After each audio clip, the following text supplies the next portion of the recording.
Chapter 9. It is a truth very generally acknowledged that happiness, when it is both sincere and well-deserved, has a tendency to extend itself beyond those for whom it is first intended. And though it may properly belong to only two individuals, it is seldom enjoyed by them alone. Such was the case at the wedding of Mr. Will Ravengard and Miss Carlach Cliffgate. The occasion, though conducted with every propriety which the most exacting observer might have required, was not without that warmth which arises less from arrangement than from inclination. For while the forms were respected, the spirit in which they were observed admitted of a degree of ease not always present in such assemblies. Mr. Ravengard, whose happiness was neither concealed nor ostentatious, conducted himself with that steadiness of satisfaction which renders joy not only visible but agreeable to all who witness it, while Miss Carlach, whose spirits had never been inclined toward restraint, made no attempt to moderate them now, and was thereby, perhaps, all the more admired. "That is how it ought to be done," she declared with evident conviction, to no one in particular, and to everyone at once. "Properly, and with feeling." "To which I can raise no objection," Will replied, with a smile which suggested he had never been inclined to do so. "There are unions which recommend themselves immediately, and others which, though less apparent at first, become no less satisfactory upon acquaintance. This, however, was of the former kind, and it was universally agreed, whether expressed aloud or not, that neither had chosen unwisely." Minsk, who had attended the proceedings with the utmost seriousness, was no less decisive in his approval. "Love," he declared, with Boo held securely in both hands, "is a noble battlefield. You have fought well, and with honour." Carlach laughed. "I'll take that as a blessing." "It is the highest," Minsk assured her. Boo agrees. Boo, though not heard to speak, appeared not to contradict him. Shadowheart, whose observations were seldom offered without consideration, watched the exchange with a quiet expression that might have been mistaken for reserve, had it not been accompanied by a softness not often displayed. "It suits them," she said at last. "It does," Vesta replied. "And you approve?" "I do." "That is something." Vesta smiled slightly. "You sound surprised." "I am," Shadowheart said, but not displeased. Laezel, who had thus far observed the proceedings with a degree of scrutiny more commonly applied to matters of strategy than of celebration, appeared satisfied, if not by the sentiment, then by the outcome. "The alignment is stable," she pronounced. "The bond has been properly established." "That is a very romantic way of putting it," Will said. "It is accurate," she replied. "Then I shall accept it as such."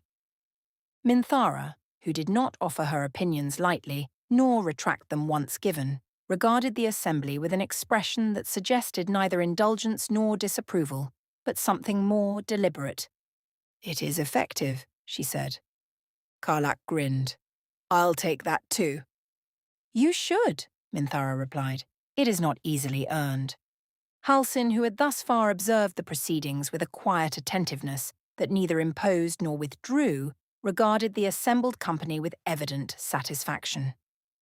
"It is a good thing," he said at last, "when people find one another as they are, and not as they first appear." Carlach beamed at him. "That's exactly it." Halsin smiled faintly, though his attention had already shifted. "First impressions," he continued, "are often shaped by what we expect to see. It takes patience to look beyond them." His gaze rested, not obviously, but not entirely by accident, upon Vesta and Gale. "And more courage still," he added, "to admit when we were mistaken." There was no weight in the words, no demand. Only recognition. Vesta, who did not miss the observation, inclined her head slightly. "I am beginning to understand that," she said. "That is all anyone can ask," Halsin replied. "There are, in such gatherings, individuals whose absence is remarked, and others whose absence is not remarked, but nevertheless felt. Mr. Astarion and Cunin belonged perhaps to the latter.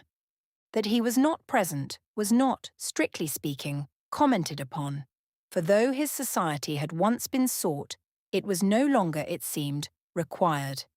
And yet there were moments, brief and easily dismissed, in which one might have thought of him.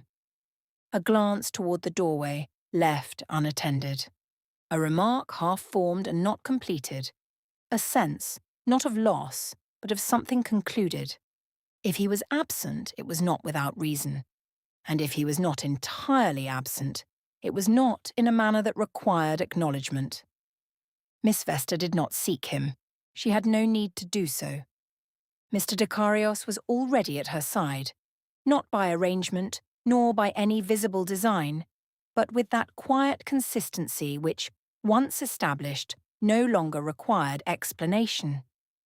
There are positions which, though not formally declared, are nevertheless understood, and this was one of them. Their conversation, when it occurred, was not remarkable. It did not require to be. There was no longer any necessity for caution, nor for the careful negotiation of meaning which had once attended their exchanges. What had been uncertain was now settled. What had been misjudged was now known. Gale, who had never been inclined toward display, did not alter his manner, but there was perhaps a greater ease in it than before, something less guarded, though not less composed. Vesta, who had once mistaken that composure, did not do so now. "You approve," he said, after a moment, his attention briefly directed toward the assembled company. "I do," she replied, "though I think Miss Carlack would not have required it." "No," he said, "but I'm glad to have it confirmed." "As am I," Vesta returned. There was a pause, not of uncertainty, but of comfort. It was in this interval that his hand found hers. Not hesitantly, nor with any appearance of design, but as though the action had been so often considered as to require no further thought. She did not withdraw. Indeed, she might have been said to expect it. "And you?" she said more quietly. "Are you equally satisfied?" Gale turned toward her fully. "I am," he said. "There are answers which admit of no embellishment, and this was one of them. If their happiness was not loudly declared, it was not, for that reason, uncertain. Nor, indeed, was it easily overlooked. It may be supposed, by those inclined to examine such matters closely, that the future of all parties concerned was thereby secured, and though such suppositions are not always reliable, they are, in this instance, not without foundation. That happiness, when properly understood, requires not perfection, but recognition, was a truth not lost upon them. And if any errors had been made in arriving at it, they were not perhaps without their use. For there are few conclusions so well valued as those which have not been easily obtained. For what had once been mistaken was now understood, and, being understood, was no longer in danger of being lost.